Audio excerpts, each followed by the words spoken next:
مولا کائنات نے کیا فرمایا تھا جنگ جمل کے اندر کہ جب نیزوں پر قرآن اٹھا لیا گیا، کہا کہ یہ سامت قرآن ہے. البتہ قرآن تھے ہی نہیں وہ، یہ سامت قرآن ہے، میں ناطق قرآن ہوں.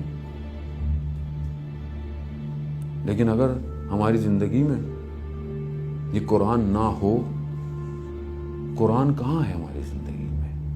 کتنی تلاوت ہے قرآن کی. میں بہت معذرت چاہتا ہوں اگر آپ کے ذہنوں کو جو ہے وہ میں آپ کچھ اور سوچ کے آئے ہوں گے میں پتہ نہیں کیا پڑھوں گا، تو میں معذرت چاہتا ہوں، کیونکہ بہرحال میں وہ پڑھنے آؤں جو آپ جانتے ہیں، تو پھر میں آپ کا بھی وقت ضائع کر رہا ہوں، اپنا بھی وقت ضائع کر رہا ہوں. کم از کم میں کچھ ایسی بات کروں کہ شاید میرے لیے بھی نہیں ہو، جو میں نہیں سن کر آیا ہوں، میں آپ کی خدمت بیان کروں. تو کم از کم جو ہے وہ ہم حد اقل یہاں سے اٹھ کر جائیں کو سوچنے آگا. ہر مجلس میں آ کر اب یہ سوچیں کہ واہ واہ کی مجلس ہونی، کیا مجلس ہو گئی جی، واہ واہ ہو گیا. واہ واہ ہونا چاہیے تھا مجلس کے اندر. خوب عزیزان محترم، قبر کے اندر آپ کی جو واہ واہ ہوگی نا، وہ کوئی نہیں جان رہا ہوگا جب واہ واہ ہو رہی ہوگی. شب جمعہ ہے آج، شب ارواح ہے مومنین مومنات کی، قبر کی ہے. آپ کم از کم قبر کی طرف متوجہ ہوں، کیونکہ ہمیں ہر چیز پر لذت لسانی کے قائل ہو چکے ہیں کہ بس ہمیں کہیں سے کچھ لذت حاصل ہو جائے، چاہے وہ مجلس ہو، چاہے وہ کوئی بھی ہو. اب وہ نوحہ بھی پڑھ رہے ہوں ہمارے بھائی کچھ برادر، تو مزہ نہیں آیا. اس طرح ہونا چاہیے تھا. عزیزان محترم، کہاں دین کو لے کے جا رہے ہیں ہم؟ اہل بیت نے اپنے قربان کر دیے وہ چراغ جن کو کس طرح میری سیدہ نے پالا تھا، اور ہم اپنی لذتوں کے چکر میں بھائی کیا مزہ نہیں آیا بھائی مجلس میں. 1 گھنٹہ میری زندگی کا بھائی یہ 10 منٹ اوپر پڑ گیا مولانا صاحب.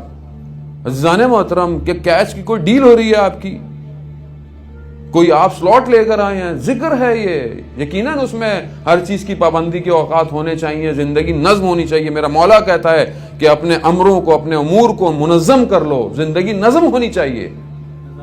لیکن ہمارا ہدف تو ہو کہ ہم لے کیا رہے ہیں. ہم نے دین کو بھی ایک پیکج لے لیا ہے، نائٹ پیکج، دن کا پیکج، صبح کا پیکج، مہینے کا پیکج. خوب یہ بھی ایک پیکج ہی ہے، کچھ لے کے بس کچھ چلے جائیں بس.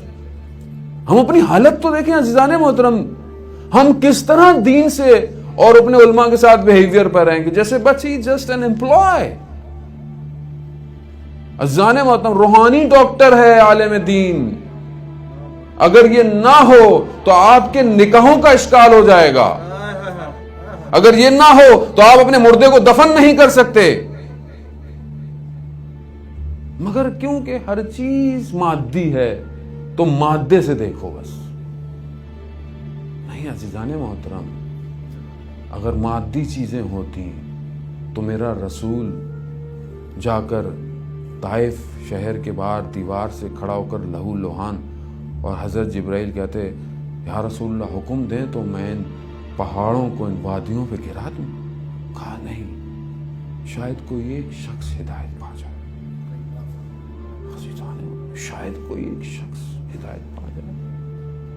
ایک شخص کی ہدایت کے لیے میرا مولا کائنات کا رسول کی جب بیان کرتا ہے کہ رسول خدا عبادت میں شب میں اتنا کھڑے ہوتے تھے کہ پاؤں میں ورم آ جاتے تھے، کہ خداوند متعال نے قرآن کی آیتوں کو بھیج دیا، قم اللیل الا قلیلا. کھڑے ہو رسول رات کو مگر کم کھڑے ہو. مگر کیا رسول کو کس چیز کی ضرورت تھی؟ محبوب کبریا ہے. رسول خدا شب کی تاریکی میں اپنے رخسار کو ریت پر رکھ کر کہہ رہے ہیں رب لا تقلنی لا نفسی طرفت عین ابدا.